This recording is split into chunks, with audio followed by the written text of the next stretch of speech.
प्रश्न क्रमांक 4 काय म्हणतो, 7,500 रुपयांच्या एका वस्तूवर एका दुकानदाराने 20% सूट दिल्यास त्या वस्तूची विक्री किंमत किती? बघा, आपल्याला मूळ किंमत दिली आहे आणि त्याच्यावर 20% सूट दिली आहे आणि त्याची विक्री किंमत किती ते सांगा म्हणत आहे. मला सांगा मित्रांनो, कोणतीही वस्तू आपल्यामध्ये किती असते? 100% असते. त्याच्यात 20%ची आपल्याला काय दिली आहे? सूट दिली आहे. म्हणजे आता त्या वस्तूची किंमत किती असणार? 80%.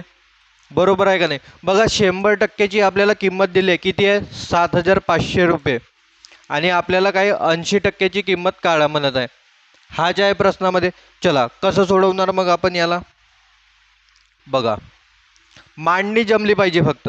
बघा, 7,500 रुपये ही 100%ची किंमत आहे आणि आपल्याला काढायची किती टक्क्याची किंमत आहे? तर 80%ची किंमत काढायची आहे आपल्याला. काय फॉर्म्युल्याची गरज नाही मित्रांनो, बिलकुल बेसिक पद्धत. बघा, काय काय कॅन्सल होते ते काटा. टक्के टक्के कॅन्सल झाले, 1 0 1 0 कॅन्सल झालं, इच्छा 1 0 इच्छा 1 0 कॅन्सल झालं. उरलं काय? 7,500 सॉरी 750 गुणिला काय? तर 8. बरोबर. बघा, 8 गुणिला 0 0, 8 पंची 40, 40च्या 0 हातचे आले 4, 7 8 56, 56 आणि 4 किती? तर 60.